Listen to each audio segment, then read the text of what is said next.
Infinity War, which was seen by something like every fifth American, and that movie plot is about a villain who has these Malthusian or Ehrlichian ideas. You have to kill half of population of the universe in order so that the other half can survive.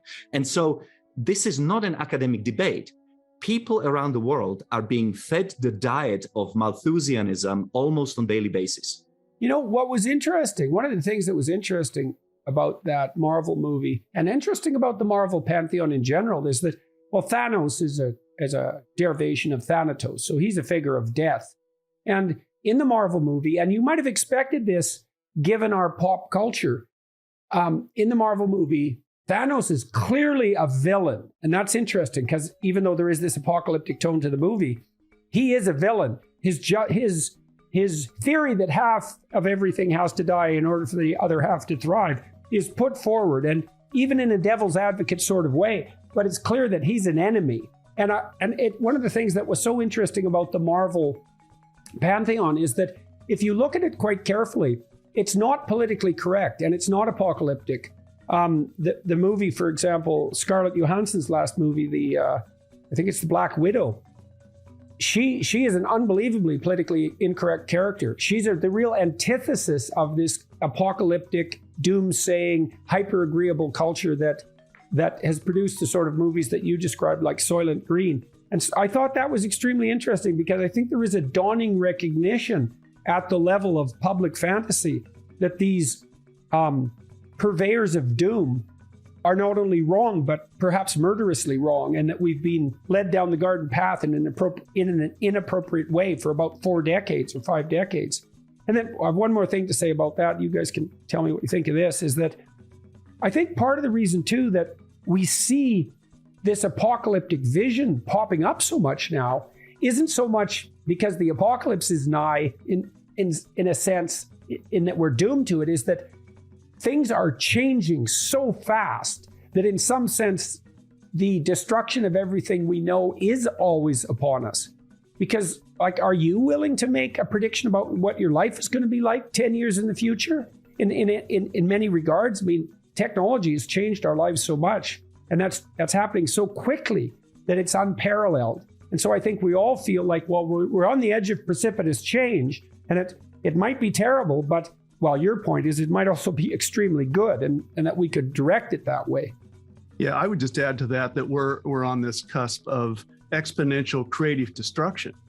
Because right. we're having this destruction, but we're also having this creativity. It's actually on a steeper curve than the destructive curve. Well, that's what I'm hoping too. You know, when I go out in my lectures, I'm trying to tell people is, look, we've got everything we could possibly want in front of us if we are smart enough to reach out and take it. If we want it. So much of this environmentalism that you've described, and I think your work is such a good antidote to, doesn't seem to me to be pro-flourishing. There's an anti-human element to it, a hatred of humanity that I think is deeply pathological and resentful. And I think the fact that Ehrlich's ideas about population excess are still so popularly trumpeted forward as the only ethical attitude towards the problem of humanity is an indication of the depth of that. Well, some of it's malevolence as far as I'm concerned. Like I've heard environmentalists say, many of them say, you know, there are too many people on the planet. The planet would be better off if there's only 1 billion people. Human beings are a cancer on the face of the earth. You know, we're like a virus that multiplies unchecked. I mean, Jesus, guys, seriously, man, watch your language, you know? Yeah, interesting that you bring that up, because it was really this 1973. Ehrlich comes out with his book in 68. 73, they come out with Limits to Growth, this Club of Rome does. And interesting that 73 was also the year that Thanos was introduced in the comic book. So the culture was kind of doing this thing. And but Club of Rome, they come out with this argument that says, look, population's going to do this and we're all going to collapse. Well, population didn't do this. And then so they shifted and said, well, we seem to be okay. It's pollution that's going to do this and we're going to collapse. And then pollution goes the other way. And they say, well, we're going to redefine our model now to it's not pollution. We're going to define CO2 as pollution. So they keep redefining the model to be able to predict this collapse. And it's like, well, what are you guys going to do here? Human population continues to do this, and life expectancy and abundance continues to grow, and in spite of your modeling. Well, we got a psychological problem on our hands here, I think, to some degree. It might be that, human beings are unique, and we could speak biologically here, I suppose, in that we're the only creatures that really do apprehend our own finitude. And so in some sense, we are obsessed and possessed by the apocalyptic vision, because we all know that we're going to die, each of us, and that all the people we know are going to die, and that everything we know is going to come to an end. And so that's there as a reality. And then the question is, well, that's a fundamental reality, and we try to stave it off. We try to stabilize things, and we try to make our economies productive and sustainable, and so that we don't die. But we know that we're fighting a losing battle, and we don't understand how that fundamental knowledge of finitude is an endless source of the generation of apocalyptic fantasies, or how to manage that in any real sense.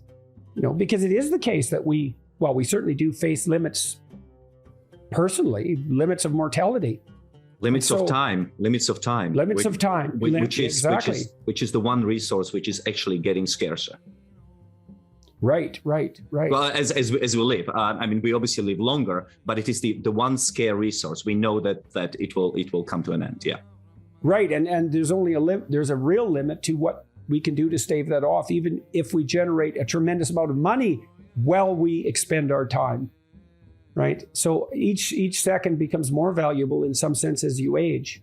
And the concept of time is really fundamental to our work, because I'll hand it over to Gail, but essentially we were dissatisfied with the wager between Ehrlich and Simon. We thought we could do something a little more interesting and a little different, and I think Gail will be able to explain it better than I can.